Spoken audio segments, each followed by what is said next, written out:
ኤርትራ ሃገረይ ከመጽካ ዝፍታሕ ስሪኦም ደጊምካ ደጋጊምካ ኤርትራዊ ኤበሎም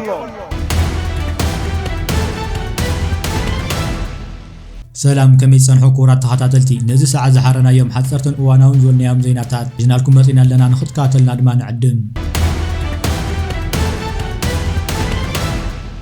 ሰበስልጣን መንግስትን ፖለቲከኛታትን ኢትዮጵያ ኣብ ልዕሊ ኤርትራ ወራር ንምእዋጅን ባሕርን ንምውናንን መደብ ከም ዘለዎም ብቑሉዕ ክዛረብሎ ዝስምዑሉ ዘለው እዋን ኣጋር ሰራዊትን ሓይሊ ኣየርን ኤርትራ ኣብ ተጠንቀቕ ከም ዘሎ ይግለጽ ኣሎ። ነዚ ምዕባለታት ብቕርበት ትከታተለ ዘላ ኤርትራ ብምድሪ ይኹን ብሰማይ ክመጽእ ዝኽእል ተጻዋታት ንምምካት ኣጋር ሰራዊትን ሓይሊ ኣየርን ኣብ ልዑል ተጠንቀቕ ከም ዘሎ ምንጭታት ኣረጋጊጾም ማይን ጥሜትን ተጻዊሩ ንነዊሕ እዋን ናይ ምጓዓዝ ጽኩርን ከቢድን እዋን ንነዊሕ መዓልታት ተትኪልካ ናይ ምውጋን ዓቕምን ብቕዓትን ከም ዘለዎም ናይ ሕሉፍ ታሪኹ ዝተሰነደን ጸላእቱ ዝምስክሩልን ሰራዊት ኤርትራ ኣብዚ ሕጂ እዋን ጽዑቕ ዝኾነ ወታደራዊ ቁመና ዝጠልቦ ምንቅስቓሶም ምክያድ እውን ከም ዝርከብ ተገሊጹ። ኣብ ዝሓለፈ ቀረባ መዓልታት ካብ ሩስያ ዝመጻ ድሮናትን ናይ ውግእ ጀታትን ከም ዝዓጠቐ ዝሕበር ሓይሊ ኣየር ኤርትራ እውን ሚግ 29 ሰኾይ 127 ኣብ ጎኒ ነስሊፎም ሰማያት ኤርትራ ጽዑቕ ልምምድ ምክያድ ይርከብ ኣሎ። ሓይሊ ኣየር ኤርትራ ኣብዚ ሕጂ እዋን ሓደሽቲ ዘመናውያን ናይ ውግእ ጀታትን ድሮናታት ሚግ 29 27 ዝዓይነተን ነፈርቲ ውግእ ኤምኣይ 17 ኤምኣይ 18 ቤል 412 ኤልኣይ 27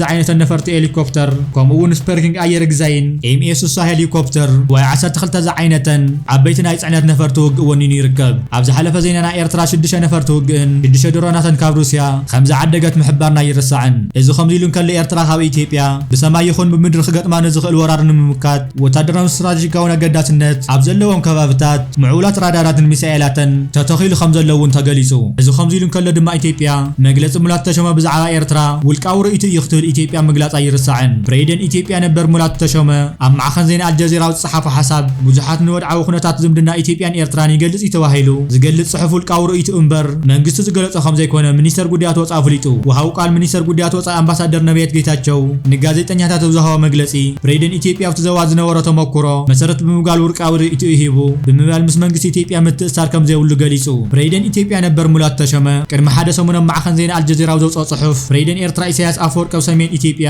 ካልእ ግጭት ንኽውላዕ ይሰርሕ ክብል ምኽሳሰ ይርስዓን። ነዚ ስዒቡ ሚኒስተር ዜና ኤርትራ ኣቶ የማነ ገብረ መስቀል ኣብ ኤክስ ዝሃቦ 10 ነጥቢ ዝሓዘ መልሲ ነቲ ክስ ሓሶት ክብል ነጺግዎ። እቲ ሚኒስተር ወሲኹ ነቲ ጽሑፍ ናይ ፕሬዚደንት ነበር ክፋእ ዝተመልኦ ሓዊ ዘጓሃር ክብል ኮኒንዎ። መንግስቲ ኢትዮጵያ ብዛዕባ እዚ ጉዳይ መልሲ ዘይሃብ ጸንሐ ኮይኑ ትማሊ ኣምባሳደር ነቢያት ጌታቸው ሚኒስተር ጉዳያት ወጻኢ ዝሃቦ ስሩዕ ጋዜጣዊ መግለጺ ውልቃዊ ርእይቱ ናይቲ ፕሬዚደንት ነበር ብምዃኑ ብምጥቃስ እቲ ጉዳይ ካብ መንግስቲ ኢትዮጵያ ርሒቕዎ። ሙላት ተሾመ ቀርኒ ኣፍሪካ ካልእ ግጭት ከይለዓል ግዜኡ ሕጂ እዩ ብዝብል ኣርእስቲ አልጀዚራ ዘርግሖ ጽሑፍ ኣብቲ ዘውጽኦ ጽሑፍ ንመንግስቲ ኤርትራ ብትሪ ከም ዝነቐፈ ይርስዓን። እቲ ወሃቡ ቃል ካብ ጋዜጠኛታት ንዝቐረበሉ ሕቶታት ኣብ ዝሃቦ ምላሽ መንግስቲ ኢትዮጵያ ብዛዕባ እቲ ጉዳይ ዘለዎ መርገጺ ብወግዕ ኣፍሊጡ ኢትዮጵያ ከም ዕድል ኮይኑ ካብ ሓደን ላዕሊ ፕሬዚደንት ነበር ዘለዎ ሃገር እያ ክብል እቲ ወሃቡ ቃል ናይቲ ጽሑፍ ፕሬዚደንት ውልቃዊ ርእይቱ ምዃኑ ምልኪቱ ንመንግስቲ ኢትዮጵያ ኣብ ዝምልከቱ ርእሰ ጉዳያት ተወኪሱ ኣብ ዝተፈላለዩ መድረኻት ዝሳተፍ ዘሎ ፕሬዚደንት ነበር ሙላት ተሾመ ኣብ ኢትዮጵያ እንትዘዋን ኣሉታዊ ታራ ተጻዊቱ ክብል ከሲሱ።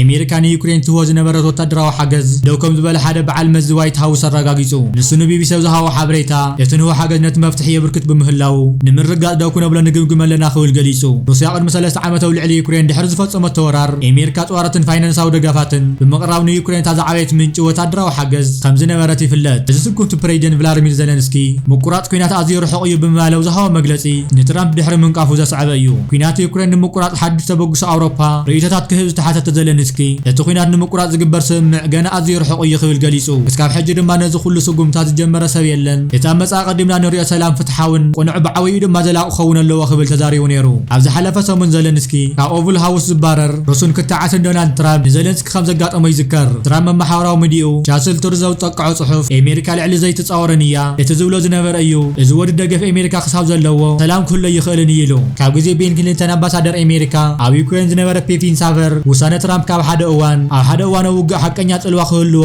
ስለዝህልዎ ኣዝዩ ጌጋ እዩ ክብል ገሊጹ። ፒቨር ፕሬዚደንት ትራምፕ ኣብ ልዕሊ ሩስያ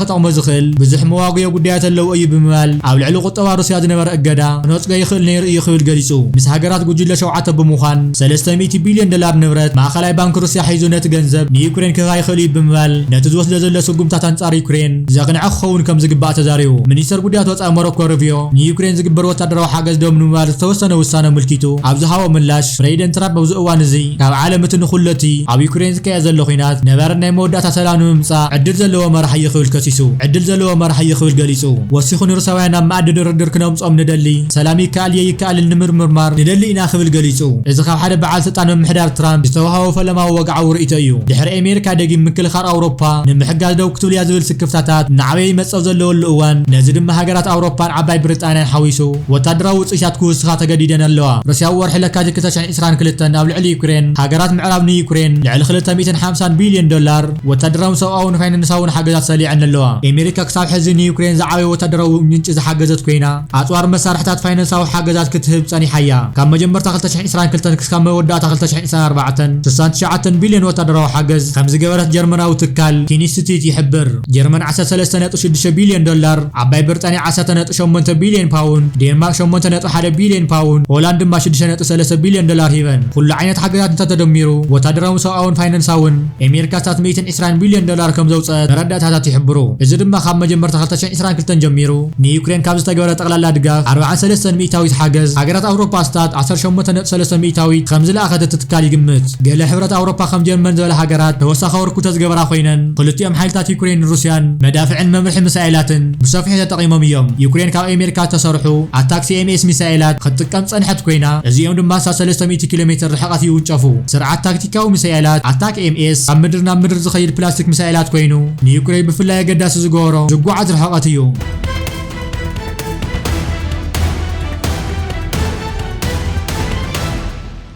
ኣብ መበል 37 ዙርያ ሃገራዊ ኣገልግሎት ግቡእ ወተሃደራውን ፖለቲካውን ትምህርቲ ክቐስሙ ዝጸንሑ ተምሃሮ ስኔክነት ተመሪቖም